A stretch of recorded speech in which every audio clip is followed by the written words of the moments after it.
Hello बच्चों, good morning, good afternoon, good evening to all of you. आप सब कैसे हो? आई होप सो आप सब अच्छे होंगे। मैं बता दूं, मैं भी बहुत अच्छा हूँ।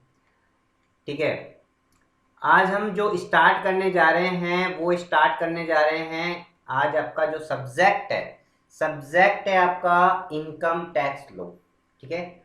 आज हम क्या पढ़ने वाले हैं? Income tax law subject. आपका आज जो स्टार्ट होने वाला है सब्जेक्ट, वो स्टार्ट होने वाला है इनकम टैक्स लो। ठीक है। इनकम टैक्स लॉ स्टार्ट होने वाला है। ये इनकम टैक्स जो है एक टाइप से लॉ की बुक है। इनकम टैक्स एक टाइप से लॉ की बुक है। जैसे आप कंपनी लॉ पढ़ते हो, ठीक है, आप कॉन्ट्रैक्ट लॉ पढ़ते हो, ठीक है, बिजनेस लॉ पढ़ते हो, ऐसे ही इनकम टैक्स भी एक लॉ की ही बुक है। आई बात समझ में? देखो, अब बात करते हैं इनकम टैक्स लॉ की, बात करते हैं। तो ये जो लॉ है वो कौन बनाता है? ठीक है। कौन बनाता है? कौन इसे, इसके जो रूल्स एंड रेगुलेशन है उस पर राइट होता है? कौन इसे इम्प्लीमेंटेशन करता है? कौन इसको, जब इसका वायलेंस करते हैं तो कौन इसका पर पनिश देता है?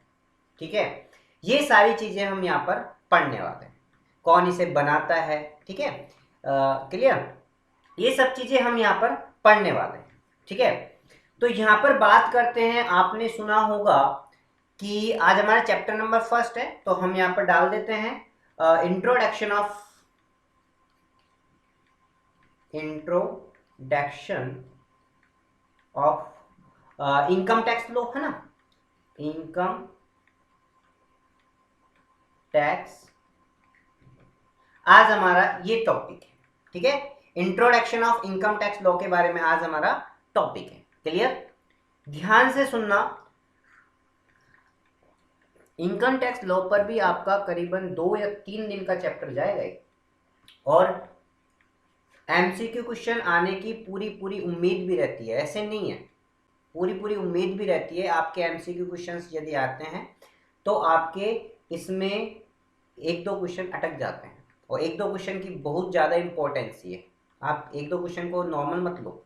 ये 2-3 क्लास में आपकी एक दो क्वेश्चन आ रहे हैं तो एक दो नंबर कवर हो रहे हैं तो बुराई नहीं है। ठीक है। हाँ जी।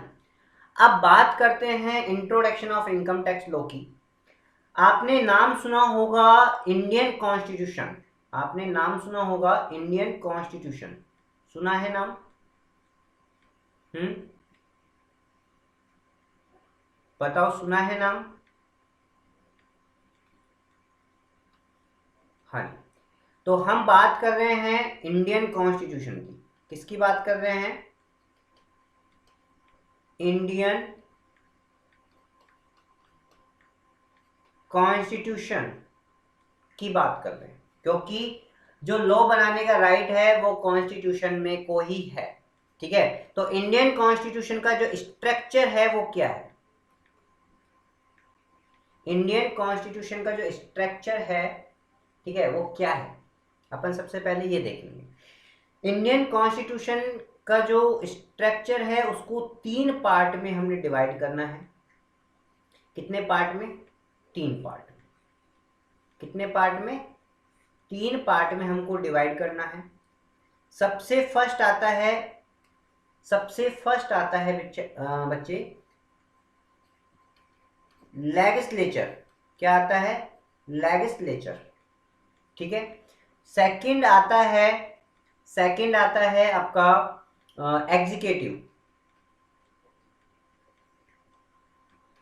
एग्जीक्यूटिव। और तीसरी जो बॉडी आती है उसे बोलते हैं हम जुडिशरी।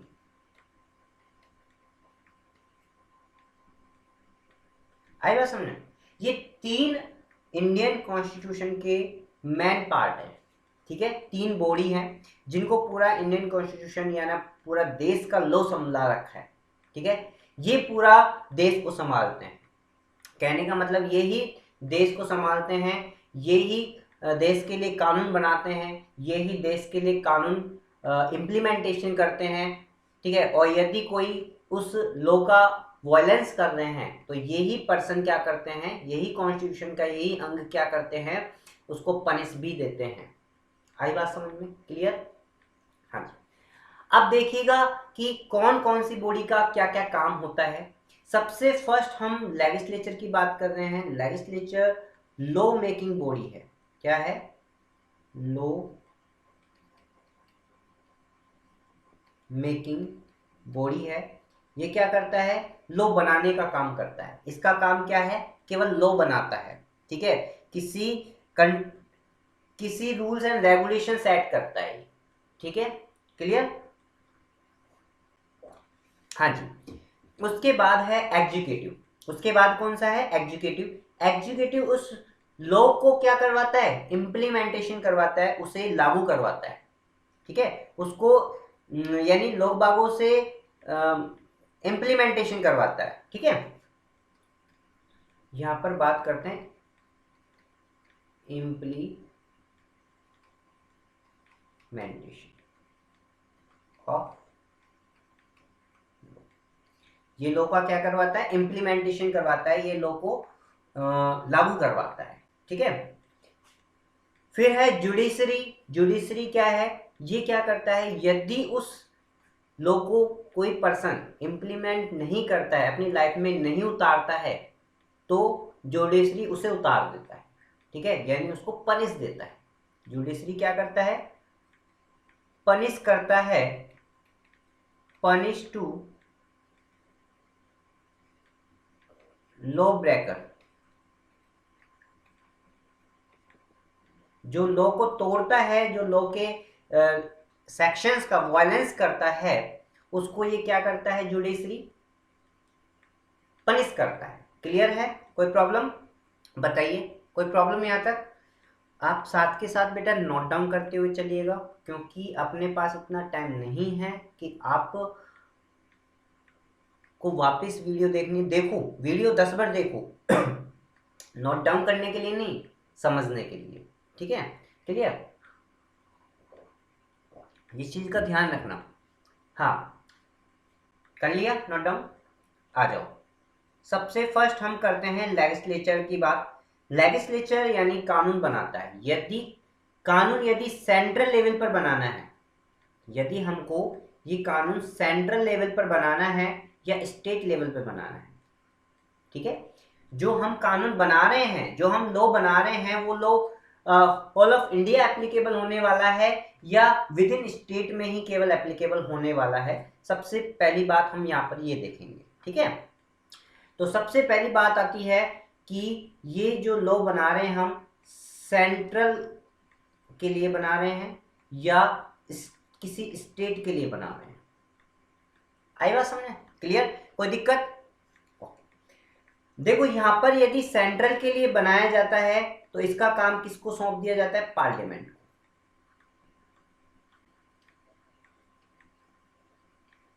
आई बात समझ में? यानी सेंट्रल के लिए जो लॉ बनाता है वो कौन बनाता है? पार्लियामेंट बनाता है। कौन बनाता है? पार्लियामेंट। क्लियर? कोई दिक्कत? ठीक है, और यदि हम बात करें स्टेट के लिए, तो स्टेट के लिए लॉ कौन बनाता है? लेजिस्लेचर बनाता है, यानी लेजिस्लेटिव बनाता है। आगे बात समझ में? स्टेट लेजिस्लेटिव बनाता है, ठीक है, विधानसभा बनाती है, ये सब होते हैं, है ना इसमें। हाँ जी, उसके बाद यदि सेंट्रल में लॉ बनेगा तो पार्लियामेंट को सौंप दिया जाता है, यदि स्टेट में लॉ बनेगा तो उसे लेजिस्लेचर को सौंप दिया जाता है, लेजिस्लेटिव को सौंप दिया जाता है। क्लियर है? कोई दिक्कत? ओके। देखो बच्चों, यहां पर जब सेंट्रल में लॉ बनता है, जब यहां पर सेंट्रल में लॉ बनता है तो पार्लियामेंट द्वारा बनाया जाता है, और पार्लियामेंट में ध्यान रखना 2 हाउस ऑफ पार्लियामेंट होते हैं, 2 हाउस ऑफ पार्लियामेंट होते हैं। एक तो होता है लोअर हाउस ऑफ पार्लियामेंट और एक होता है upper house of parliament. Lower house और एक होता है अपर हाउस। पार्लियामेंट में 2 हाउस होते हैं, ठीक है, दो संसद होती है, lower house and upper house. Clear, कोई दिक्कत? लोअर हाउस कौन सी होती है? लो, एल, एल का मतलब लोकसभा। लोकसभा जो होती है वो आपकी लोअर हाउस होती है, ध्यान रखना। एल, लो का मतलब है लोकसभा। क्लियर? और अपर, अपर का तो आपको ध्यान रहेगा ही, जो राज्यसभा होती है, जो राज्यसभा होती है वो कौन सी होती है? जो राज्यसभा होती है वो कौन सी होती है? अपर हाउस होती है। क्लियर, कोई दिक्कत? बता दीजिए यहाँ पर कोई प्रॉब्लम हो तो। ये हम लेजिस्लेचर की बात कर रहे हैं, ठीक है। आगे बात समझ, सॉरी, पार्लियामेंट की बात कर रहे हैं। किसकी बात कर रहे हैं? पार्लियामेंट की। अब स्टेट में यदि लॉ बनता है तो लेजिस्लेटिव। अब लेजिस्लेटिव में भी आपके एक तो होती है, यहाँ पर चाहे तो आप दो में डिवाइड कर लो, ठीक है। हाँ जी, इसमें होती है एक तो विधानसभा, एक तो इसमें क्या होती है? विधानसभा होती है, ठीक है, जिसे हम असेंबली बोलते हैं, जिसे हम क्या बोलते हैं? असेंबली। और एक होती है विधान परिषद, एक होती है विधान परिषद, ठीक है।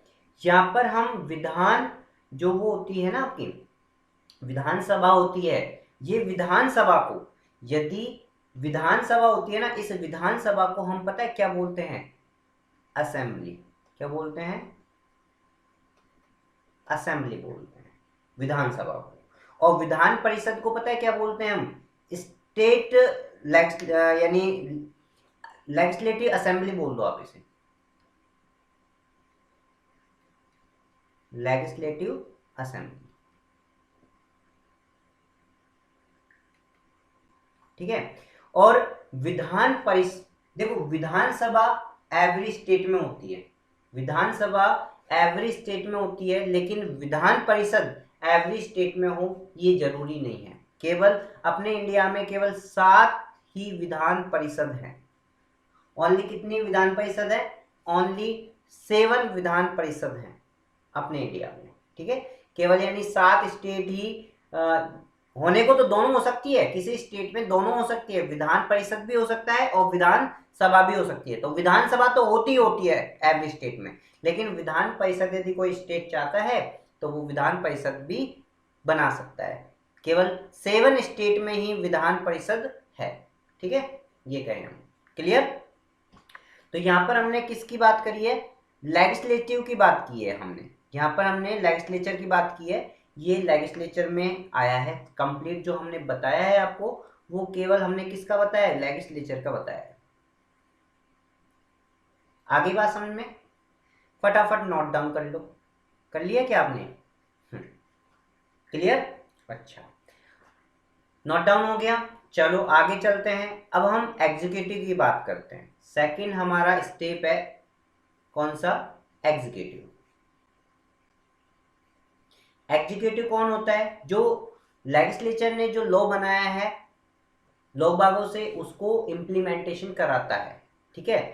कौन कौन होता है? जैसे इसे हिंदी में बोलते हैं कार्यपालिका। क्या बोलते हैं? कार्यपालिका बोलते हैं, ठीक है। यदि बात करते हैं हम सेंट्रल लेवल पर, यदि होल ऑफ इंडिया में यहां पर यदि लॉ को इम्प्लीमेंटेशन किया जाता है, या स्टेट लेवल पर जो इम्प्लीमेंटेशन कराया जाता है वो क्या है? क्लियर? तो यहां पर सबसे पहले हम बात करेंगे सेंट्रल की। किसकी बात करेंगे? सेंट्रल की बात करेंगे। देखो सेंट्रल में कौन कौन होता है? सेंट्रल में होता है, देखो मैं आपको बता देता हूं। सेंट्रल में एक तो होता है प्रेसिडेंट, एक तो कौन होता है? प्रेसिडेंट होता है, ठीक है। एक वाइस प्रेसिडेंट होता है,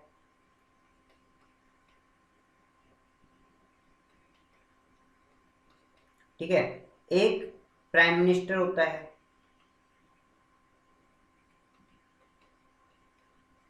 और अदर मिनिस्टर्स भी होते हैं, ठीक है। और अदर मिनिस्टर्स भी होते हैं, देखो यहाँ पर ये होते हैं, ये होता है, और अदर मिनिस्टर्स भी होते हैं यहाँ पर, ठीक है। ठीक है। जैसे आपके कैबिनेट मिनिस्टर है, स्टेट मिनिस्टर है, ठीक है, और जो भी उप मंत्री हैं, ये सब होते हैं। मिनिस्टर का मतलब मंत्रियां, ठीक है, मंत्री होते हैं। प्रेसिडेंट, राष्ट्रपति, वाइस प्रेसिडेंट, उपराष्ट्रपति, प्राइम मिनिस्टर, मोदी जी, ठीक है, पीएम, है ना, मिनिस्टर सारे जो कैबिनेट मंत्री हैं, ठीक है, और आपके स्टेट मिनिस्टर हैं, है ना, उप मिनिस्टर हैं, ठीक है, ये सारे आपके इसमें आते हैं, जो इस लॉ को क्या करवाते हैं, इम्प्लीमेंटेशन करवाते हैं उसको। यानी जो यहाँ पर कानून देखो, जो आपका प्रेसिडेंट होता है उसको सबसे ज्यादा राइट्स होते हैं, लेकिन आपने देखा होगा कि वो सारे राइट्स को यूज कौन करता है, प्राइम मिनिस्टर करता है, ठीक है। तो अपने इंडिया में तो प्राइम मिनिस्टर को ही सर्वो माना जाता है, यानी सबसे बड़ा उसी को ही माना जाता है। क्लियर, आपने देखा होगा। क्लियर, अच्छा। तो यदि हम स्टेट की बात करें, तो इसे कौन गवर्न करवाएगा, यानी इम्प्लीमेंटेशन करवाएगा, गवर्नर।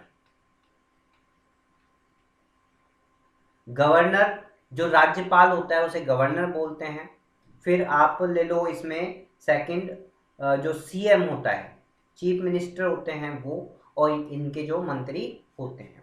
क्लियर है, कोई दिक्कत बताओ, क्लियर है।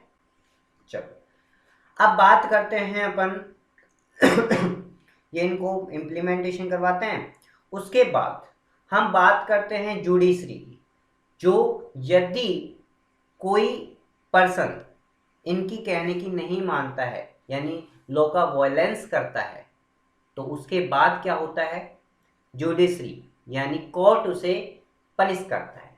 कोर्ट उसे क्या करता है, पनिश करता है। अब ये कोर्ट कौन है, जो ये जुडिशरी है, ये कानून के रखवाले होते हैं। ये कानून के क्या होते हैं, रखवाले होते हैं, ठीक है, कानून के रखवाले बोले जाते हैं। और इसमें कौन कौन आता है, जैसे सुप्रीम कोर्ट, जैसे supreme court, high court, district court, है ना, ये आते हैं, ठीक है।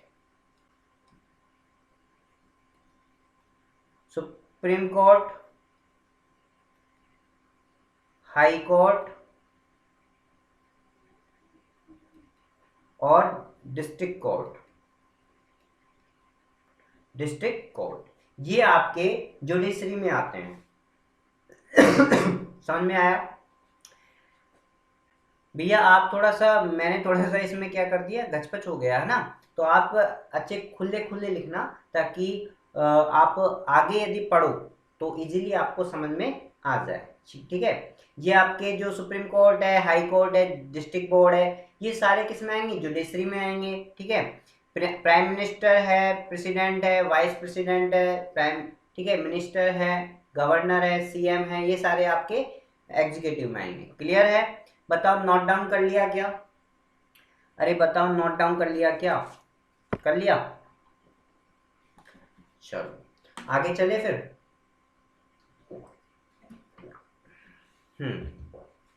आगे चलते हैं।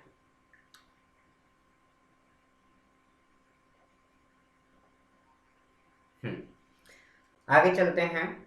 आगे देखो, यहाँ पर जब लॉ बनाया जाता है, तो यहाँ पर क्या होता है कि एक बिल पास किया जाता है। क्या पास किया जाता है? बिल पास किया जाता है, ठीक है। एक बिल इशू किया जाता है। बिल क्या है? जो आप लॉ बना रहे हो उसका एक ड्राफ्ट है, कच्चा चिट्ठा है, ठीक है, जिसमें आपने सारे रूल्स एंड रेगुलेशन लिखे हुए हैं, लेकिन वो अभी किसी को बाउंड नहीं कर रहे हैं।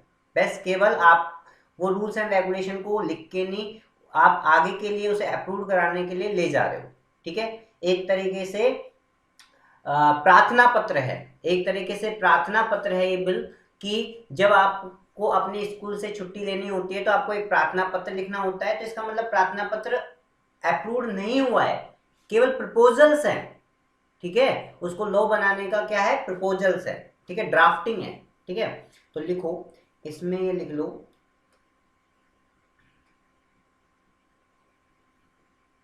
ये क्या है, ड्राफ्ट है ऑफ द प्रपोजल्स लॉ, जो प्रपोजल लॉ है, आपने जो लॉ प्रपोज किया गवर्नमेंट के सामने रखा है, उसका एक ड्राफ्ट है, उसे हम बिल बोलते हैं। ठीक है, अब ये क्या किया जाता है, ये दो टाइप के बिल, वैसे होने को तो 4 टाइप के बिल होते हैं, मैं आपको बता देता हूँ बिल कितने टाइप के होते हैं। सबसे पहले हम बिल की बात कर लेते हैं, बिल कितने टाइप के होते हैं। ये बिल होते हैं, एक तो होता है भैया private bill, private member bill.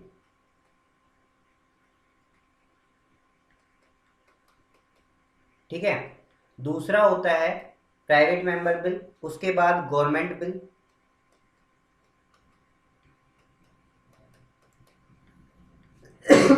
ठीक है, उसके बाद होता है मनी बिल,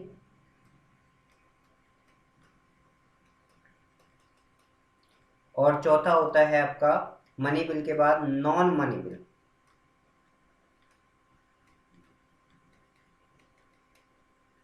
ठीक है, ये 4 टाइप के बिल होते हैं। ठीक है, उसके बाद मनी बिल को भी हम यहाँ पर 2 पार्ट में डिवाइड कर सकते हैं।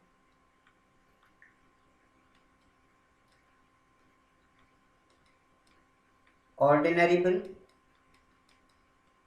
और कॉन्स्टिट्यूशनल अमेंडमेंट बिल।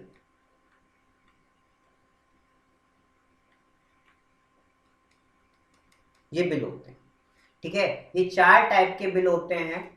ठीक है, private member bill, government bill, money bill, non money bill.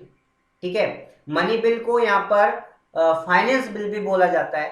ठीक है, और फाइनेंस बिल में आता है मनी बिल। ठीक है, और ये 2 टाइप के होते हैं, ordinary bill and constitutional amendment bill. ठीक है, इसके बारे में हम थोड़ा सा आगे पढ़ेंगे, लेकिन इसकी प्रोसीजर क्या होती है, लॉ बनाने की प्रोसीजर क्या होती है, उसको हम थोड़ा देख लेते हैं। ठीक है, तो ये बिल है। ठीक है, मैंने आपको बताया ये, हाँ आप नोट डाउन तो करो, इसको नोट डाउन करो फटाफट। आगे पढ़ेंगे इन बिल के बारे में, थोड़ा आगे पढ़ेंगे, लेकिन थोड़ा सा आप केवल इसको टाइप ऑफ बिल को देख लो, है ना। हाँ जी, कर लिया। चलो आगे चले। देखो यहां पर, देखो यहां पर अपन बात कर रहे हैं बिल की। बिल को सबसे पहले क्या किया जाता है, लॉ बनाने के लिए बिल लास्ट में जाके क्या बनेगा, लॉ बनेगा। ठीक है, उसको बिल को लॉ बनाने के लिए, कानून बनाने के लिए क्या किया जाता है, सबसे पहले इंट्रोड्यूस किया जाता है। सबसे पहले क्या करवाया जाता है, इंट्रोड्यूस करवाया जाता है।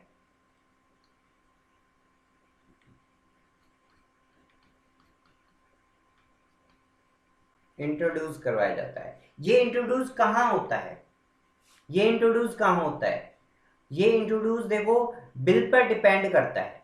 ये किस पर डिपेंड करता है, बिल पर डिपेंड करता है। यदि नॉन मनी बिल है तो उसे किसी भी हाउस में क्या करवा सकते हैं अपन, इंट्रोड्यूस करवा सकते हैं। ठीक है, और यदि ये मनी बिल है तो केवल लोकसभा में ही इंट्रोड्यूस होता है, ध्यान रखना। ठीक है, वो चीजें हम आगे बताएंगे, लेकिन आपको ध्यान रखना है यदि नॉन मनी बिल है, नॉन मनी बिल है तो उसे अपन किसी भी हाउस में इंट्रोड्यूस करवा सकते हैं। ठीक है, भेज सकते हैं। लेकिन यदि नॉन मनी बिल है तो केवल वो लोकसभा में ही जाएगा। ठीक है, सबसे पहले वो कहाँ जाएगा, लोकसभा में जाएगा। ठीक है, तो यहाँ पे इंट्रोड्यूस करवाते हैं, मैं ये लिख देता हूं, यदि नॉन मनी बिल है तो वो जाएगा एनी हाउस, कोई भी हाउस में उसे पहुंचा सकते हैं। ठीक है, और यदि वो मनी बिल है, मनी बिल है तो वो जाएगा ओनली लोकसभा में। सबसे पहले कहां जाएगा, लोकसभा में जाएगा। आगे बात समझ में क्लियर है, कोई दिक्कत। अच्छा, अब ये लोकसभा वाले या जो हाउस ऑफ पार्लियामेंट है जहां पर अपना बिल गया है, वो इस बिल को कहां पहुंचा देंगे, इस बिल को कहां पहुंचाएंगे बताओ। कमेटी के पास पहुंचाएगी। इस पर इंट्रोडक्शन होगा, इस पे थोड़ी बहसबाजी होगी और उसके बाद इसको कहां पर भेज दिया जाएगा, बिल सेंड टू कमेटी।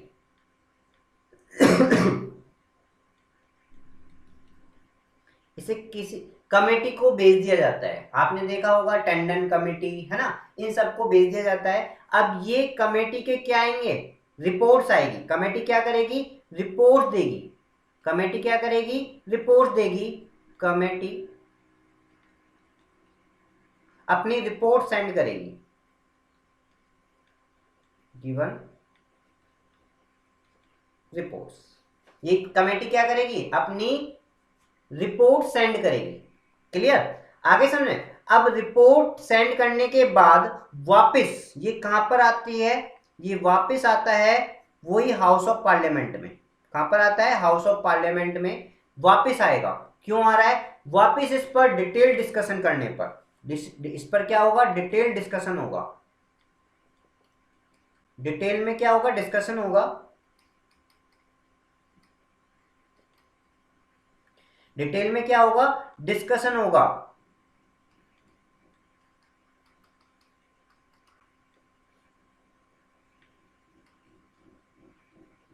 ठीक है, इस पर क्या होगा, जो कमेटी की रिपोर्ट आई है उसके आधार पर वापस इस जो हाउस में, वापस जो हाउस में आ जाएगी, है ना, वो रिपोर्ट आ जाएगी और फिर उस हाउस में वापस डिटेल से क्या होगा, उस बिल पर वापस डिस्कशन होगा। और डिस्कशन होने के बाद उस पर क्या किया जाता है, बिल एक्सेप्ट किया जाता है या रिजेक्ट किया जाता है। बिल को क्या किया जाता है, एक्सेप्ट किया जाता है या रिजेक्ट कर दिया जाता है। ठीक है, या तो बिल को क्या कर दिया जाता है, एक्सेप्ट कर दिया जाता है या रिजेक्ट कर दिया जाता है। ठीक है, यदि मान लो एक्सेप्ट किया, यदि बिल को क्या किया गया, एक्सेप्ट किया गया, तो वो बिल कहां पर जाएगा, बिल जाएगा बेटा प्रेसिडेंट के पास। क्या जाएगा, बिल कहां जाएगा, बिल सेंड टू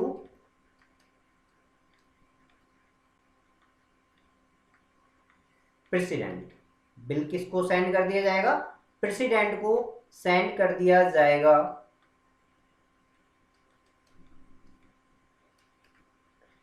ठीक है, और प्रेसिडेंट अपनी असेंट दे देगा, अपनी सहमति दे देगा। तो यानी प्रेसिडेंट उसे क्या कर देगा, अप्रूव कर देगा। प्रेसिडेंट जब उसे अप्रूव कर देगा तो ये बिल क्या बन जाएगा, बिल बन जाएगा लो। ये बिल क्या बन जाएगा, लो बन जाएगा। ये बिल ही क्या बन जाएगा, लो बन जाएगा। ये इसकी प्रोसीजर होती है बिल को लो बनाने की। ये बिल क्या बन जाएगा, लो बन जाएगा, बिकम द लो। ठीक है, ये बिल क्या बन जाएगा, यदि प्रेसिडेंट ने अपनी सहमति दे दी है उस बिल पर, तो ये बिल क्या बन जाएगा, लो बन जाएगा। ठीक है, तो ये प्रोसेस होती है बिल को, किसी बजट को लो बनाने की। ठीक है, अब बात आती है सर ये बिल क्या होते, बिल के आपने टाइप बताए थे, ये क्या है। देखो अपने यहाँ पर इनकम टैक्स जो लॉ बना है वो मनी बिल के थ्रू बना है। यानी फाइनेंस से रिलेटेड जितने भी क्या होते हैं, इनकम टैक्स है, जीएसटी है, ये सारे फाइनेंस से रिलेटेड है। और फाइनेंस से रिलेटेड जितने भी लॉ बनते हैं वो मनी बिल के थ्रू बनते हैं। कौन से बिल के थ्रू, मनी बिल के थ्रू। ठीक है, कौन से बिल के थ्रू, मनी बिल के थ्रू बनता है। आगे बात समझ में क्लियर, एक बार नोट डाउन कर लो, एक बार फटाफट इसकी प्रोसेस आप नोट डाउन कर लो। ठीक है, फटाफट।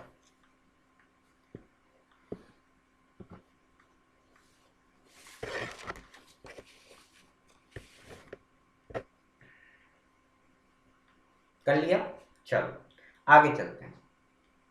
चले,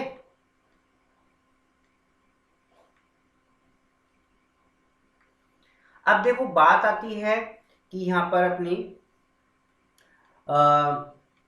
कि सबसे फर्स्ट जो बिल की बात करते हैं हम, सबसे फर्स्ट हम बिल की बात कर रहे हैं, कौन से बिल की बात कर रहे हैं, सबसे फर्स्ट हम प्राइवेट बिल की बात कर रहे हैं। Private member bill.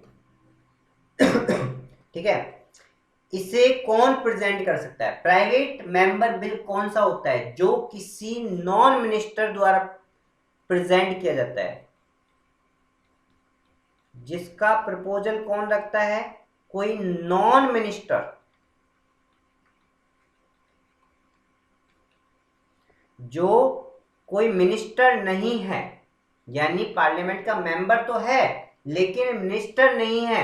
ठीक है, तो उसको हम, जब वो कोई बिल को अप्रूव कराता है, यानी बिल को प्रपोजल रखता है, कोई लॉ बनाने की उसकी इच्छा है, तो वो कौन सा बिल रखेगा? प्राइवेट मेंबर बिल रखेगा। कौन कौन सा रखेगा?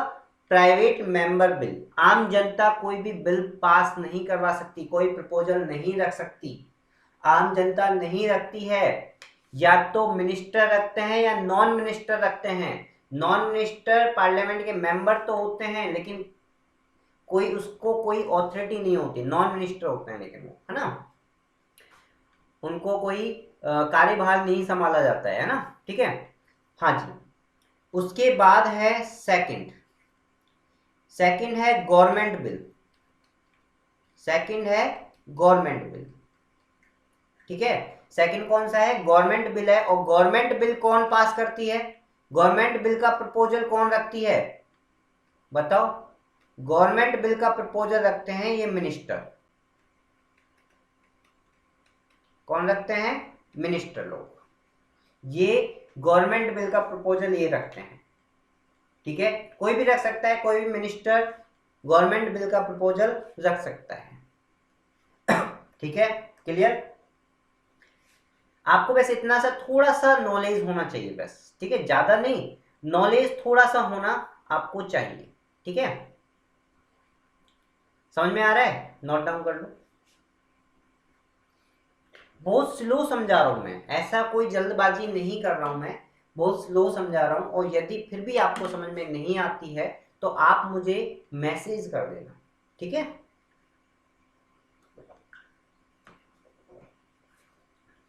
मैं जूम पर ले लूंगा फिर, है ना, उसकी क्लास। हाँ जी। हो गया। उसके बाद है थर्ड बिल। थर्ड बिल कौन सा है बताओ? Money bill. थर्ड बिल कौन सा है? मनी बिल है। इसे हम फाइनेंस बिल भी बोलते हैं, फाइनेंशियल बिल। क्या बोलते हैं? इसे हम फाइनेंशियल बिल भी बोलते हैं। यानी अपने जो जीएसटी वगैरह लगता है वो इसी के माध्यम से लगता है। यानी कोई टैक्स इंपोज किया जाता है, वो चाहे वो जीएसटी हो, चाहे वो इनकम टैक्स हो, ठीक है, वो इसी के थ्रू बिल पास किया जाता है और इसी के थ्रू वो लॉ बनता है। जीएसटी लॉ है, इनडायरेक्ट टैक्स लॉ है ना, डायरेक्ट टैक्स लॉ है, ये सारे मनी बिल के थ्रू ही बनते हैं। आगे बात समझे? हाँ जी, मनी बिल के थ्रू। ठीक है। अब बात आते हैं, सबसे पहले यहां पर हमने जो मनी बिल है इसको दो पार्ट में डिवाइड किया था। एक तो पार्ट था हमारा ordinary bill,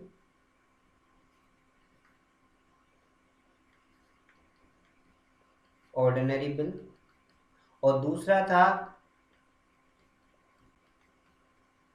constitutional amendment bill. ठीक है। मनी बिल को हमने दो पार्ट में डिवाइड किया था। आपका ये थर्ड नंबर का बिल है आपका ना, ध्यान रखना। मनी बिल थर्ड नंबर का है। इसे फाइनेंस बिल भी बोलते हैं। जो भी टैक्स इंपोज किए जाते हैं वो जीएसटी वगैरह, इनकम टैक्स वगैरह, ये सारे मनी बिल के थ्रू ही होते हैं। ठीक है, क्लियर? आगे बात समझ में? हाँ जी, क्लियर? स्टार्ट करें। देखो, सबसे पहले, हाँ पहले नोट डाउन तो कर लो आप। सबसे पहले हम ऑर्डिनरी बिल लेंगे। सबसे फर्स्ट हम कौन सा लेंगे? ऑर्डिनरी बिल को स्टार्ट करेंगे। हाँ, लेकिन आप फटाफट, हम इसमें आपको मनी बिल में भी समझाएंगे कि मनी बिल क्या है, ठीक है, इस सब के बारे में हम आपको समझाएंगे।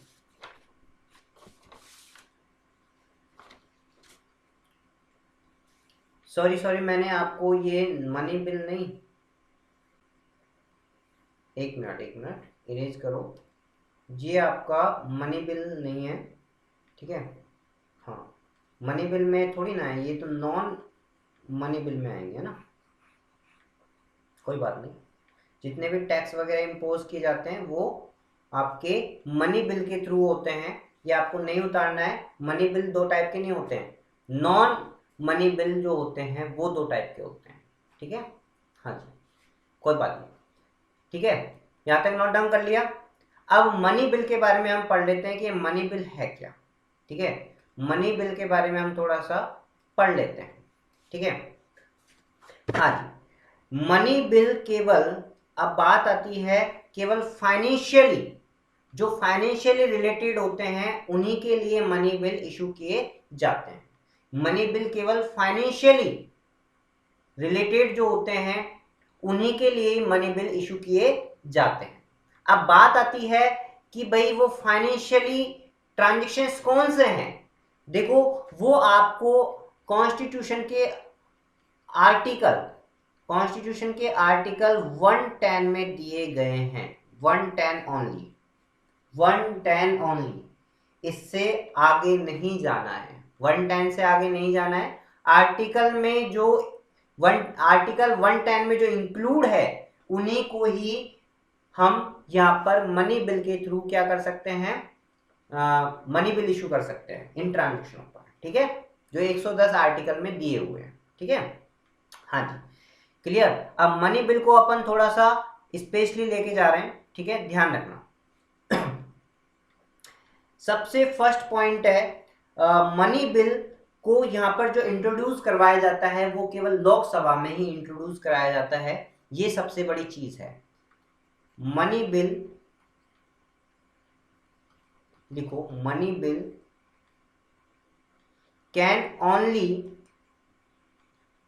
Be introduce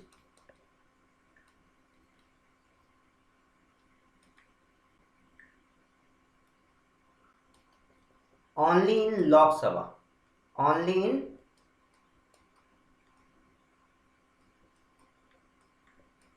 Lok Sabha, only Lok Sabha में ही अपन क्या कर सकते हैं, इसे इंट्रोड्यूस कर सकते हैं। लोकसभा में क्या कर सकते हैं, केवल इंट्रोड्यूस कर सकते हैं। क्लियर, आगे बात समझ में। हाँ जी, उसके बाद आती है सेकंड बात। सेकंड क्या है, सेकंड ये है कि लोकसभा अपनी सिंपल मेजोरिटी से उसे क्या कर देती है, पास कर देती है। तो लिखो, किसी बच्चे के माइंड में ये आ रहा है कि सिंपल मेजोरिटी क्या होता है, तो मैं आपको ये भी बता दूंगा, it is passed by simple majority. इसके बारे में अपन पढ़ेंगे, it is passed by simple majority in Lok Sabha.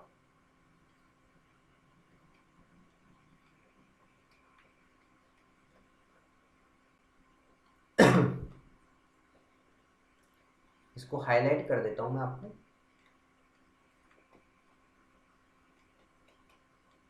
Simple majority, ठीक है। इसे केवल सिंपल मेजोरिटी से ही क्या किया जाता है, पास किया जाता है, ठीक है। तीसरा, फिर इसको कहां पर भेज दिया जाता है, फिर इसको कहां भेज दिया जाता है, राज्यसभा में भेज दिया जाता है। फिर इसे कहां सेंड कर दिया जाता है, then send to Rajya Sabha, then send to Rajya Sabha. इसे फिर कहां भेज दिया जाता है, राज्यसभा भेज दिया जाता है। इस बिल को फिर बाद में कहां भेज देंगे अपन, राज्यसभा में भेज देंगे। आगे बात समझ में। अरे कोई दिक्कत हो तो बताइए फटाफट। हाँ जी भैया, कोई प्रॉब्लम नहीं ना, पक्का, पक्का कोई प्रॉब्लम नहीं है आपको, चलो। हाँ जी, फिर राज्यसभा में क्या किया जाता है, राज्यसभा में यहाँ पर इसकी कोई ऑथोरिटी लेने की जरूरत नहीं है, राज्यसभा को कोई भी राइट नहीं है। राज्यसभा में तो केवल उसका रिकमेंडेशन मांगा जाता है, राज्यसभा में तो केवल क्या मांगा जाता है, ओनली रिकमेंडेशन के लिए भेजा जाता है, बाकी उसके पास कोई ऐसे राइट्स नहीं है, केवल रिकमेंडेशन। राज्यसभा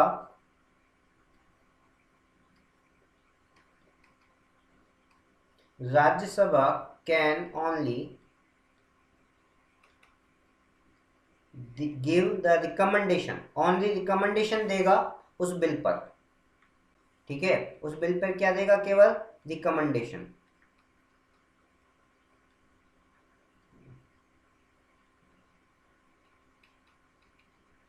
उस बिल पर क्या दिया जाता है, रिकमेंडेशन देता है, ऐसे नहीं है कि भाई अपनी चला रहा है, नहीं नहीं नहीं ये बिल में से ये काटो ये काटो, नहीं भैया तू तेरी राय दे दे, बस तेरी राय बहुत है, और नहीं देनी तो वापस कर दे हमको, उंगली मत कर, बिल में बिल्कुल उंगली नहीं चलेगी, राज्यसभा का कुछ भी नहीं है, ठीक है भाई, सही है या कैसा है, कुछ थोड़ा बहुत चेंज करना है तो फेयरली बता दे, ऐसे नहीं है कि इस बिल में उंगली कर रहा है तू, नहीं, ठीक है, recommendation in the two the bill,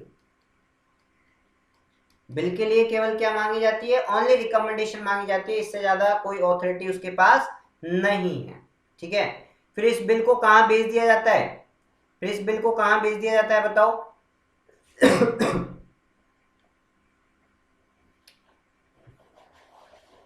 एक minute,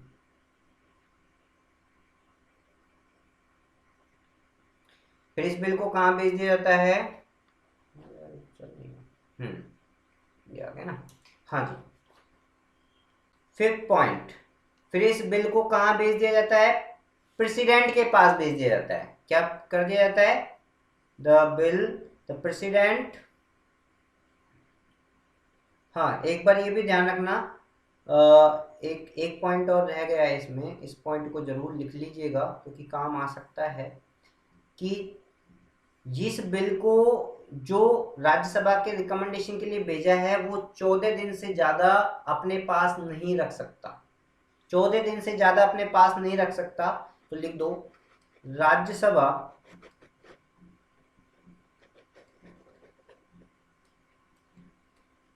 Rajya Sabha can not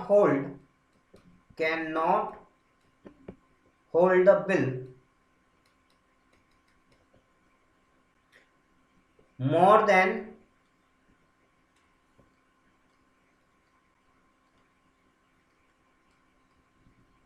the bill more than 14 days, 14 days से ज्यादा अपने पास राज्यसभा नहीं रख सकता, बहुत बेइज्जती होती है राज्यसभा की, हैं बहुत बेइज्जती कर दी, बताओ, यानी इनकम टैक्स में जीएसटी में तो राज्यसभा से कुछ पूछा ही नहीं, इसका मतलब ये हुआ, बस भेजा जरूर था राज्यसभा को लेकिन उनसे कोई राय नहीं ली है हमने, क्लियर, आई बात समझ में, क्लियर, हाँ, उसके बाद क्या किया जाता है, फिर प्रेसिडेंट के पास भेज दिया जाता है, then bill send to president, then bill send to president, फिर प्रेसिडेंट को भेज दिया जाता है और उसे क्या करना पड़ता है, उसे ये बिल पास करना पड़ता है, ये उसके पास उसको ये बिल क्या करना पड़ता है, पास करना पड़ता है, वो उसे बैक नहीं कर सकता, उसे इग्नोर नहीं कर सकता, उसे मना नहीं कर सकता, उसको ये बिल क्या करना पड़ेगा, मनी बिल को प्रेसिडेंट को क्या करना पड़ेगा, साइन करना ही पड़ेगा, has to pass the bill, यहां पे लिख देता हूं, president has to pass the bill, president को क्या करना पड़ेगा, बिल को पास करना ही पड़ेगा, आई बात समझ में, बिल पास करना ही पड़ेगा, क्लियर, कोई दिक्कत,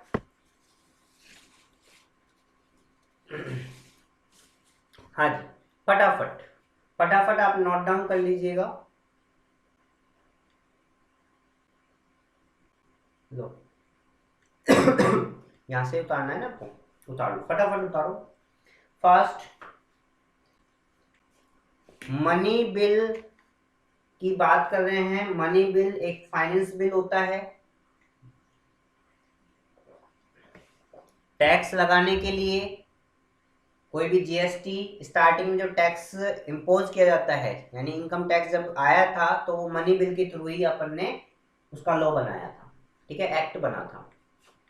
और फाइनेंस जो बिल है, मनी बिल है, वो केवल आर्टिकल 110 में जो मैटर्स दिए गए हैं उन्हीं पर ही अप्लाई होता है, ओनली उन्हीं पर ही अप्लाई होता है।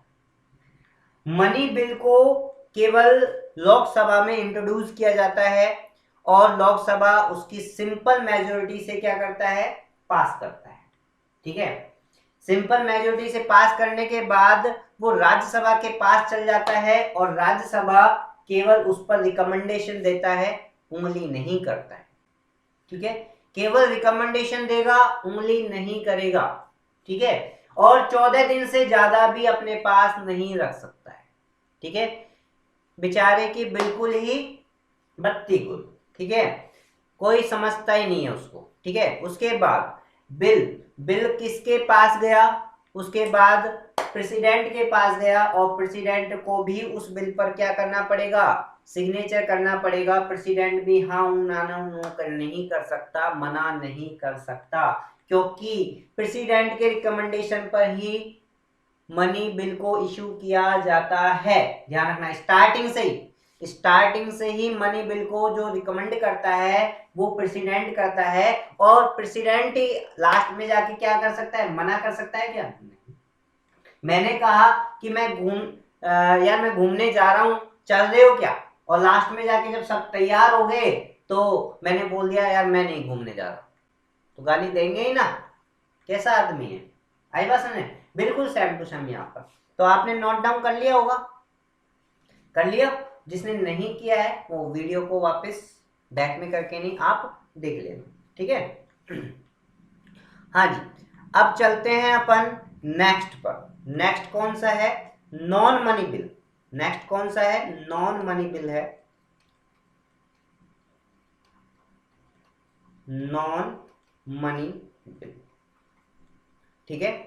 नॉन मनी बिल कौन सा होता है? मैंने आपको बताया जो फाइनेंस बिल नहीं है, यानी इनकम टैक्स में कोई भी चेंज करना होता है तो नॉन मनी बिल के थ्रू अपन क्या कर सकते हैं, चेंज कर सकते हैं। यदि इनकम टैक्स में कोई रेट्स वगैरह चेंज करनी है, कोई रूल्स वगैरह चेंज करना है, कोई डायरेक्ट टैक्स में, इनडायरेक्ट टैक्स में कोई अमेंडमेंट करना होता है तो वो नॉन मनी बिल के द्वारा अमेंडमेंट होगा, चेंज होगा। आ गई बात समझ में? क्लियर? तो सबसे पहले नॉन मनी बिल की बात करते हैं। जो फाइनेंस बिल नहीं होता है वो नॉन मनी बिल होता है। जो फाइनेंस बिल नहीं होता है उसे नॉन मनी बिल बोलते हैं, ठीक है। आगे बात समझ में? और नॉन मनी बिल दो टाइप के होते हैं, ध्यान लिखो आप इस चीज को, है ना। ऑर्डिनरी बिल और कॉन्स्टिट्यूशनल अमेंडमेंट बिल।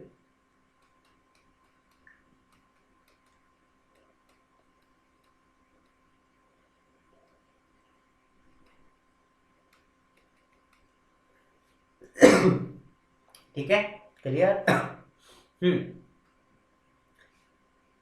क्लियर है? अच्छा जी।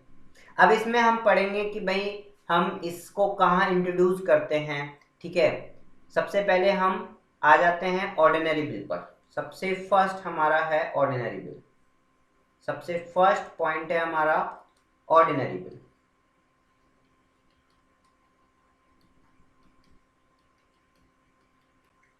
ठीक है। ऑर्डिनरी बिल कौन सा होता है? ऑर्डिनरी बिल कौन सा होता है, ठीक है। और इसे सबसे पहले किसको भेजा जाता है, ठीक है। इसे किसको इंट्रोड्यूस कराया जाता है? इट कैन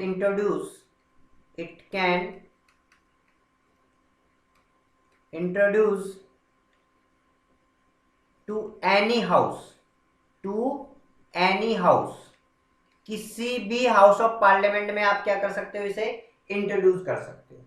ठीक है, किसी भी हाउस ऑफ पार्लियामेंट में आप क्या कर सकते हो, ऑर्डिनरी बिल को इंट्रोड्यूस कर सकते हो। ठीक है, दूसरी बात, जब ये क्या हो जाए, पास हो जाए, जब वहां से पास हो जाए तो, और ये पास होगा, it is pass, it is pass in one house by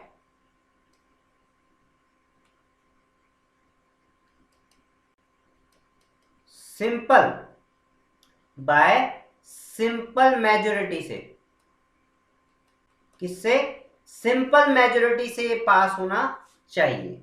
फिर उसके बाद इसे कहां सेंड कर दिया जाता है, and send to other house, एक हाउस द्वारा जब इसे सिंपल मेजोरिटी से पास कर दिया जाता है तो उसे क्या करते हैं अपन, दूसरे हाउस में भेज देंगे। भाई सबसे पहले ऑर्डिनरी बिल को किसी भी हाउस में, चाहे राज्यसभा में चाहे लोकसभा में, किसी भी एक हाउस में अपन भेज देंगे। वो वन हाउस द्वारा जब इसे सिंपल मेजोरिटी से पास कर दिया जाता है तो उसे अपन सेकंड हाउस में भेजेंगे। क्लियर, आ गई बात समझ में, क्लियर। यदि मान लो इस टाइप के बिल में ये होता है कि मान लो कि वन हाउस ने उसे क्या कर दिया, अप्रूव कर दिया, लेकिन सेकंड हाउस ने उसे क्या नहीं किया, अप्रूव नहीं किया, तो उसके लिए यहां पर जॉइंट सेशन बैठाना पड़ता है। भाई दोनों साथ साथ आ जाओ, दोनों क्या आ जाओ, साथ साथ आ जाओ, डिस्कशन कर लो। इस कंडीशन में क्या किया जाता है, जॉइंट सेशन बैठाया जाता है। क्लियर, और यदि दोनों हाउस द्वारा इसे क्या कर दिया जाता है, अप्रूव कर दिया जाता है, यदि दोनों हाउस द्वारा जब इसे अप्रूव कर दिया जाता है, यानी after it is passed in both house, जब इन्हें दोनों हाउस में क्या कर दिया जाता है, अप्रूव कर दिया जाता है, तो ये बिल कहां पहुंच जाता है, प्रेसिडेंट के पास।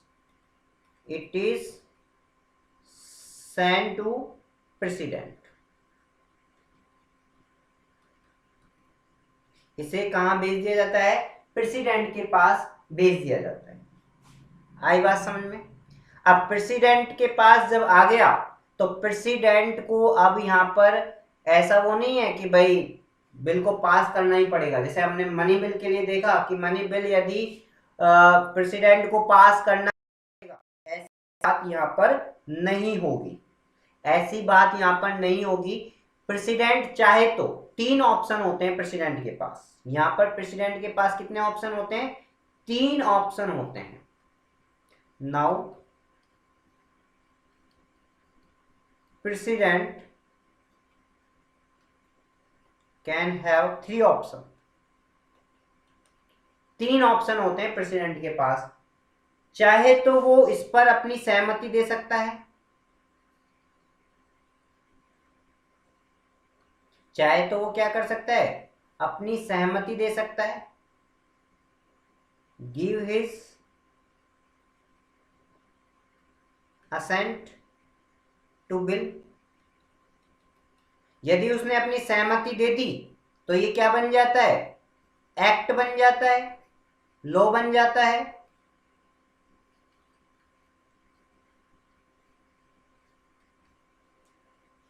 समझ में आई कि नहीं आई। यदि प्रेसिडेंट ने अपनी सहमति दे दी है तो वो क्या बन जाएगा, एक्ट बन जाएगा, लॉ बन जाएगा। ठीक है, आगे बात समझ में, फर्स्ट। और यदि सहमति नहीं दी है तो,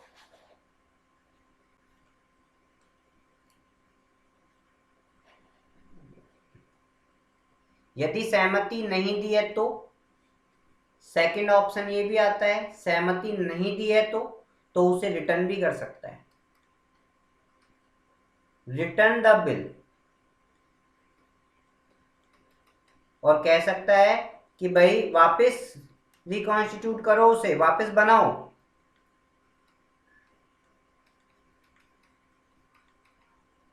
रिकॉन्स्टिट्यूशन, क्या, रिकॉन्स्टिट्यूशन विद रिकमेंडेशन, अपना रिकमेंडेशन भी देगा कि भाई इसमें क्या क्या चेंज करना है।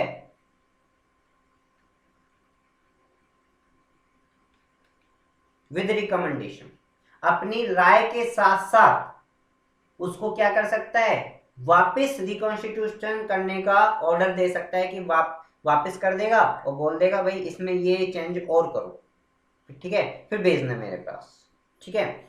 या चाहे तो वो अपने कार्यकाल तक, चाहे तो वो अपने कार्यकाल तक, अपने जो उसका टाइमिंग है 5 साल के लिए है, 2 साल खत्म हो गए, 3 साल बाकी बच रहे हैं, तो 3 साल के लिए वो क्या कर सकता है, होल्ड भी कर सकता है। क्या कर सकता है, होल्ड भी कर सकता है। Hold the bill for any unknown time, किसके लिए, अननोन टाइम के लिए वो क्या कर सकता है, होल्ड कर सकता है। अननोन टाइम के लिए क्या कर सकता है, वो होल्ड कर सकता है, ठीक है। और इसी को बोलते हैं अननोन टाइम के लिए जब होल्ड करेगा तो वो किस वीटो पावर की के लिए होल्ड करेगा, इसको बोलते हैं पॉकेट वीटो पावर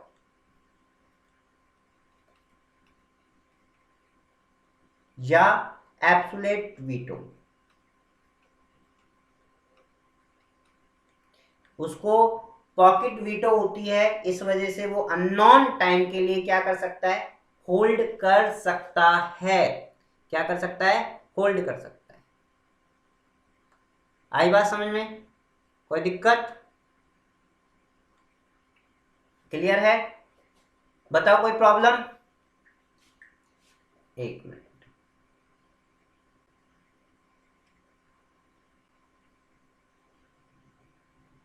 क्लियर है, कोई दिक्कत, हाँ जी, फटाफट इसको नोट डाउन करो, नॉन मनी बिल को, नॉन मनी बिल को फटाफट नोट डाउन करो। Ordinary bill and constitutional bill, ठीक है। ऑर्डिनरी बिल को किसी भी हाउस में क्या करवा सकते हैं, अपन इंट्रोड्यूस कर सकते हैं, ठीक है। और वन हाउस द्वारा इसे क्या कर दिया जाएगा, सिंपल मेजोरिटी से पास किया जाएगा और उसे दूसरे हाउस में भेज देगा। अब दूसरा हाउस यदि उसे एक्सेप्ट नहीं करता है, ओनली करता है, तो प्रेसिडेंट के रिकमेंडेशन से जॉइंट सेशन बैठाया जाता है, दोनों को आपस में बात कराई जाती है कि भाई या तो एक्सेप्ट करो या रिजेक्ट करो। यदि दोनों ने एक्सेप्ट कर दिया तो वो एक्सेप्ट करने के बाद, पास करने के बाद वो कहां पर जाता है, प्रेसिडेंट के पास जाता है। और प्रेसिडेंट के पास अब 3 पावर है, 3 ऑप्शन है। चाहे तो उस पर सहमति दे देगा, ठीक है, अपने सिग्नेचर कर दिए जाओ, तो वो एक्ट बन जाएगा, ठीक है। या अपने रिकमेंडेशन के साथ साथ उसे क्या कर देगा, रिटर्न कर देगा कि भाई इसमें ये चेंज करके लेके आओ, ठीक है। या चाहे तो उसे अननोन टाइम के लिए होल्ड कर सकता है, और अननोन टाइम के लिए जब होल्ड करता है तो उसे बोलते हैं पॉकेट वीटो। क्या बोलते हैं, पॉकेट वीटो। क्लियर, समझ में आया, ठीक है। हाँ जी, अब लास्ट है अपना, कि यदि आपने नोट डाउन कर लिया है तो अपना लास्ट है कॉन्स्टिट्यूशनल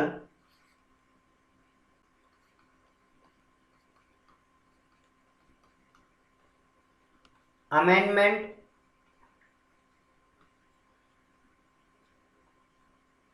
बिल, ठीक है।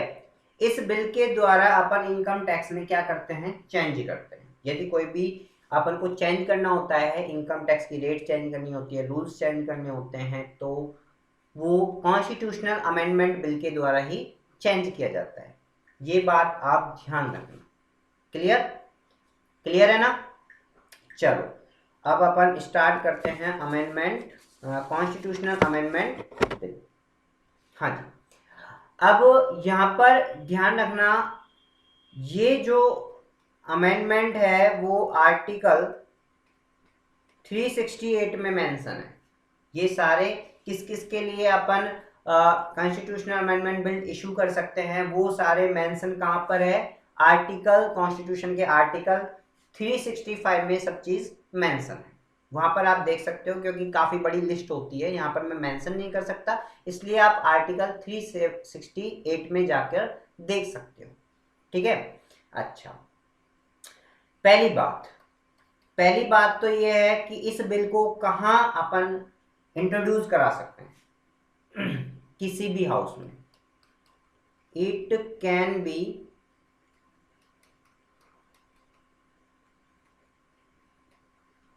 इंट्रोड्यूस्ड इन एनी हाउस, किसी भी हाउस में अपन क्या करा सकते हैं, इसे इंट्रोड्यूस करा सकते हैं। किसी भी हाउस में हम इसे क्या करा सकते हैं, इंट्रोड्यूस करा सकते हैं। लोकसभा में रख दो चाहे राज्यसभा में रख दो। ठीक है, आगे बात समझने। अब बात आती है जब इसे पास किया जाता है, तो हम ये देखते हैं कि कोई फेडरल स्ट्रक्चर में कोई इफेक्ट तो नहीं आ रहा है, कोई स्टेट पॉलिसी में कोई चेंज तो नहीं आ रहा है। ठीक है, तो यहाँ पर इसे दो पार्ट में बांटेंगे जब हम इसे पास करेंगे। ठीक है, सबसे पहले पास करने से पहले हम ये देखेंगे, इसमें इफ ये बिल है ना, if it does not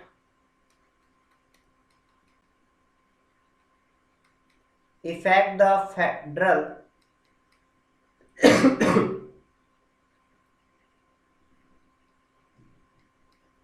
structure, ये कोई फेडरल स्ट्रक्चर, स्टेट पॉलिसी में कोई इफेक्ट तो नहीं डाल रहा है।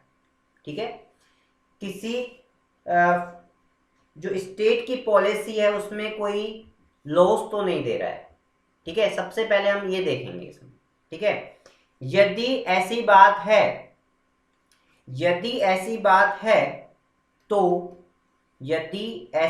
है कि वो किसी भी फेडरल स्ट्रक्चर में कोई इफेक्ट नहीं डाल रहा है, तो it has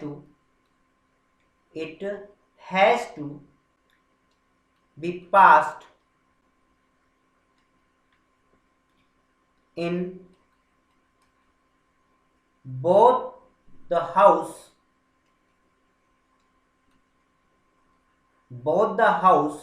by special majority। तो यहां पर दोनों हाउस द्वारा उसे क्या कराया जाएगा, स्पेशल मेजोरिटी द्वारा पास किया जाएगा। स्पेशल मेजोरिटी से उसे क्या किया जाएगा, पास किया जाएगा।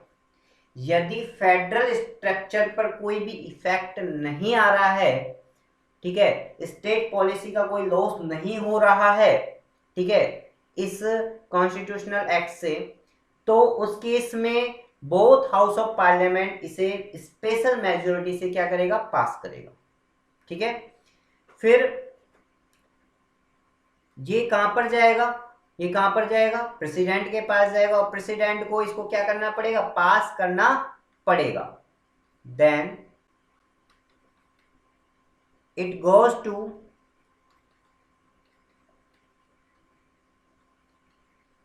प्रेसिडेंट। ये कहां पर जाएगा, प्रेसिडेंट, और उसको क्या करना पड़ेगा, हु हैज टू पास, उसे पास करना पड़ेगा, who has to pass the bill, उसे आपसे नहीं थर्ड से बिल को क्या करना पड़ेगा, पास करना पड़ेगा। पहले तो उसको इस चीज का राइट था कि वो बिल को रिजेक्ट कर सकता था, लेकिन अब उससे ये राइट प्रेसिडेंट से भी क्या कर लिया है, छीन लिया है, कॉन्स्टिट्यूशन ने इससे छीन लिया है। ठीक है, क्लियर। पहले ये जो प्रेसिडेंट है उसके पास ये राइट था कि इस बिल को भी क्या कर सकता था, वो रिजेक्ट कर सकता था, सॉरी, लेकिन अब इससे वो राइट छीन लिए गए हैं। ठीक है, ध्यान रखना। आगे बात समझे। हाँ जी, उसके बाद है कि देखो ये हो गया, हाँ, नोट डाउन करना है आपको, चलो नोट डाउन कर लो।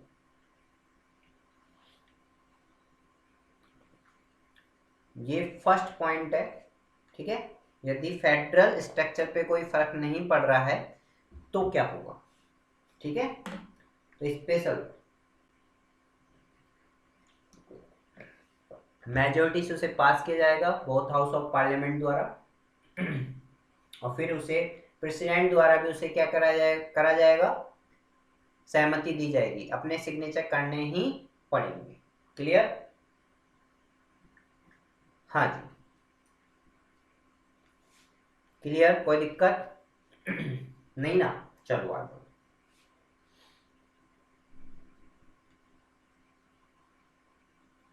हाँ जी, स्टार्ट करें। हाँ, बी, बी पॉइंट, इसका बी पॉइंट है कि यदि फर्क पड़ता है तो, यदि इसका फर्क पड़ता है तो क्या होगा, इफ इट इज इफेक्ट, यदि इफेक्ट डालता है फेडरल स्ट्रक्चर पर,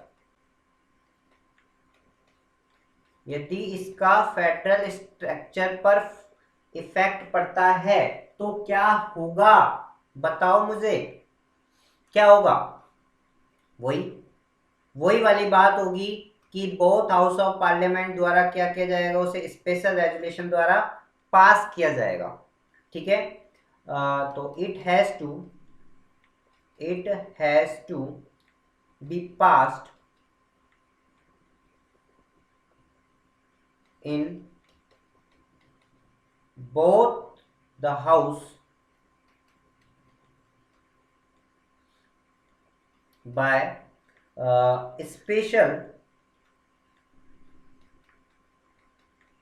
स्पेशल मेजोरिटी, स्पेशल मेजोरिटी से उसे क्या किया जाएगा, पास किया जाएगा। क्लियर? आगे बात समझ में? क्लियर? हाँ जी। और साथ के साथ क्या करना पड़ेगा, इसे स्टेट लेजिस्लेटिव के पास भी भेजना पड़ेगा। इसमें क्या करना पड़ेगा extra, it is send to state legislative के पास भी अपन को भेजना पड़ेगा, ठीक है। स्टेट लेजिस्लेटिव अपन ने पढ़ा था, स्टेट एक्ट कौन बनाता है, स्टेट लेजिस्लेटिव बनाता है तो उनके पास भी भेजना पड़ेगा, यानी स्टेट गवर्नमेंट की लेजिस्लेटिव को भी भेजना पड़ेगा, और उसमें कम से कम 15 और मोर स्टेट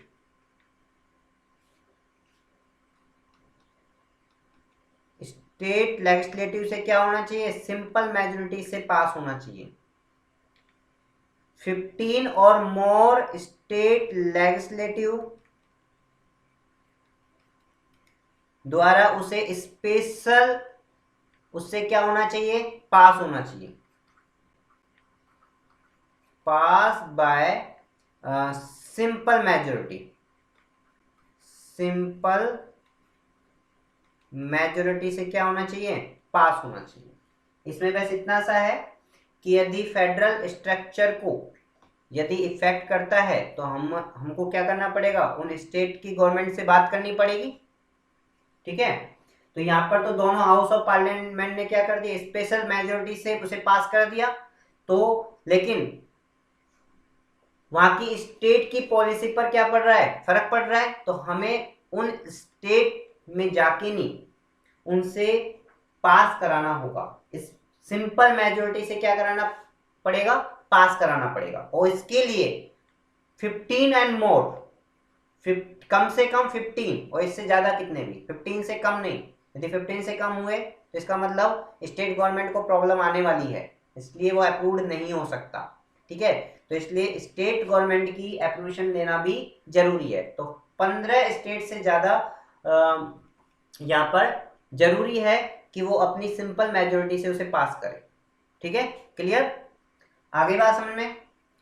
हाँ जी, तो ये चारों बिल कंप्लीट हो गए हैं, लेकिन कुछ बच्चों के एक पॉइंट समझ में नहीं आ रहा है। कुछ बच्चे ऐसे कह रहे हैं कि सर वैसे तो हमने क्लियर हो गया है हमारा, लेकिन हमको एक चीज समझ में नहीं आ रही है, और चीज क्या समझ में नहीं आ रही है कि भाई ये सिंपल मेजोरिटी क्या होती है, ये क्या है। ठीक है, तो एक बार आप यहाँ पर इसको नोट डाउन कर लो, फिर मैं आपको इस मेजोरिटी के बारे में बताता हूँ। छोटा सा टॉपिक है, फिर अपन क्लास को फिनिश करेंगे। ठीक है, फिर हम आगे कल करेंगे। क्लियर, आगे बात समझ में? चलो फटाफट। हाँ, नोट डाउन कर लिया? चलो, ये type of majority, type of majorities. ठीक है, कितने टाइप की मेजोरिटीज होती है? यहां पर हम बात करेंगे 4 टाइप मेजोरिटीज होती है। एक तो होती है सिंपल मेजोरिटी। ठीक है, सिंपल मेजोरिटी होती है जो हाउस में, सिंपल मेजोरिटी का मतलब है कि हाउस में जितने प्रेजेंट है ना उसके 50% वोटिंग राइट चाहिए हमको। कितना वोटिंग कितनी चाहिए हमको? 50% ऑफ प्रेजेंट मेंबर। पार्लियामेंट के सिंपल मेजोरिटी का मतलब है जिस हाउस से हमको सिंपल मेजोरिटी चाहिए उस हाउस में जितने भी टोटल मेंबर हैं वो नहीं चाहिए हमें, हमें चाहिए जो प्रेजेंट है वहां पर, जो उस सेशन में प्रेजेंट है, जो उस सेशन में क्या है, प्रेजेंट है, प्रेजेंट मेंबर्स हैं, उनका 50% वोटिंग चाहिए। क्या चाहिए? 50% वोटिंग। तो इसे बोलते हैं हम सिंपल मेजोरिटी। क्लियर? हाँ जी। दूसरा आता है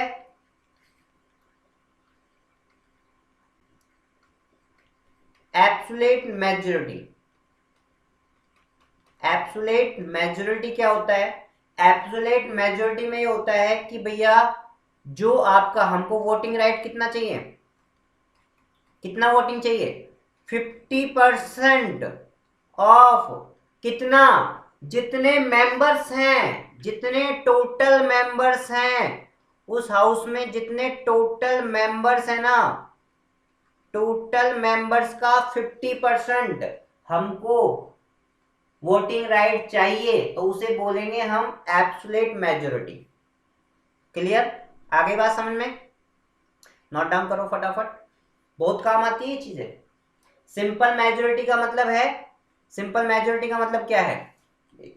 कैमरा बंद नहीं हो गया हो गया। सिंपल मेजोरिटी का मतलब क्या है कि आपको जितने भी प्रेजेंट मेंबर हैं, कंप्लीट मेंबर नहीं, टोटल मेंबर नहीं, जितने उस सेशन में आए हैं, प्रेजेंट हैं, उसका 50% मुझे वोटिंग राइट मिल जाए, अप्रूवेशन मिल जाए, तो सिंपल मेजोरिटी बोलेंगे। एब्सोल्यूट मेजोरिटी किसे बोलते हैं? टोटल मेंबर, आए नहीं आए हमें मतलब नहीं है, एब्सेंट है क्या है, वैकेंट है, हमको मतलब नहीं है, टोटल मेंबर का 50% एब्सोल्यूट मेजोरिटी मानी जाती है। ठीक है, और तीसरा है इफेक्टिव।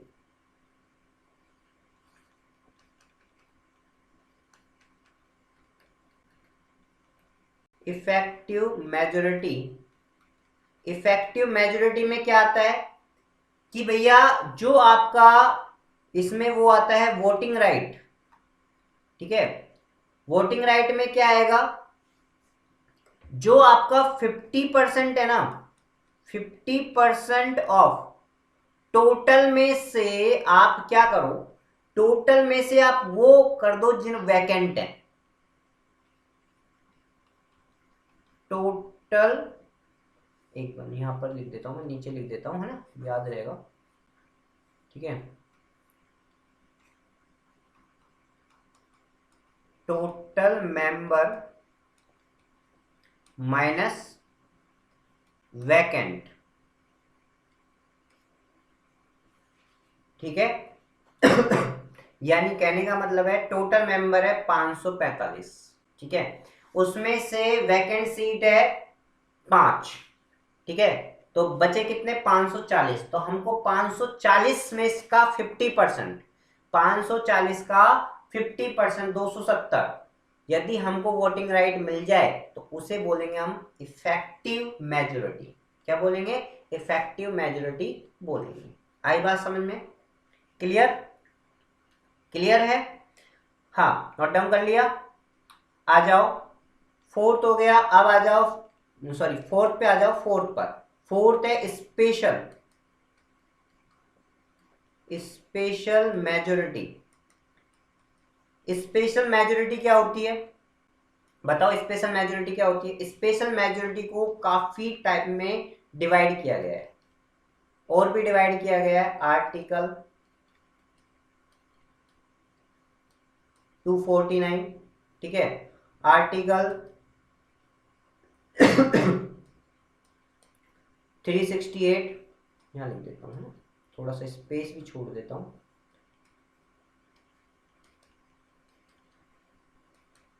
आर्टिकल 368, 368, और फिर है आर्टिकल 61, आर्टिकल 61, ठीक है। आर्टिकल 249 में क्या है? स्पेशल रेजुलेशन का मतलब कि जितने आपके प्रेजेंट मेंबर है उसका थर्ड, 2/3 ऑफ प्रेजेंट मेंबर, जितने प्रेजेंट मेंबर हैं, जितने प्रेजेंट मेंबर हैं उसके 2/3 के बराबर मुझे क्या चाहिए? एप्रूवेशन चाहिए, ठीक है। इसका मतलब स्पेशल मेजोरिटी के साथ रखा है, ठीक है। इसका 368 में क्या है? 368 में है कि 2/3 ऑफ प्रेजेंट मेंबर, इसमें फर्क क्या है? प्लस, प्लस भी है भैया, 50% ऑफ टोटल मेंबर।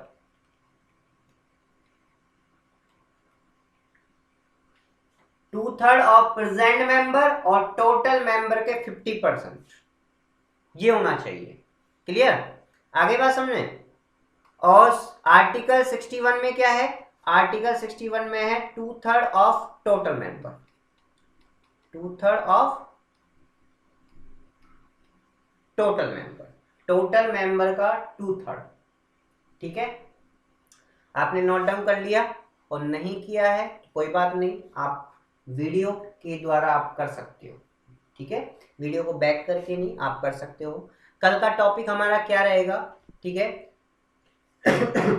कल का टॉपिक रहेगा हमारा कि भाई ये लॉ कैसे बनता है, ये तो अपन ने पढ़ लिया है।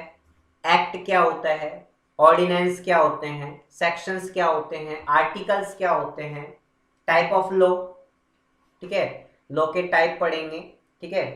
क्रिमिनल लॉ होता है, ठीक है, ये सब लॉ होते हैं, ठीक है। स्टैट्यूटरी लॉ वगैरह काफी लॉ होते हैं, इनके बारे में हम पढ़ेंगे, ठीक है। सेक्शंस क्या होते हैं, सब सेक्शंस क्या होते हैं, क्लॉज क्या होते हैं, इन सब के बारे में हम कल पढ़ने वाले हैं, ठीक है। क्लियर है? लॉ क्या होता है, आर्टिकल क्या होते हैं, एक्ट क्या होता है, इन सब, ऑर्डिनेंस क्या होते हैं, ऑर्डिनेंस कब पास किया जाता है, ठीक है। कोड्स क्या होते हैं, आईपीसी की धारा क्या होती है, ये सब चीजें हम कल के लेक्चर में पढ़ने वाले हैं। और 2-3 लेक्चर आपके ऐसे ही निकलेंगे थोड़ा बोरिंग टाइप में, क्योंकि ये बोरिंग टाइप इसलिए है कि थोड़ी पॉलिटिकल चल रही है यहाँ पर, ठीक है। और ये आपको जरूरी है क्योंकि आपके कुछ ऑब्जेक्टिव क्वेश्चन इसमें से आ सकते हैं। क्लियर? आगे बात समझ में? हाँ जी, क्लियर। आज के लिए इतना ही, फिर नेक्स्ट क्लास कल, ठीक है। बाय।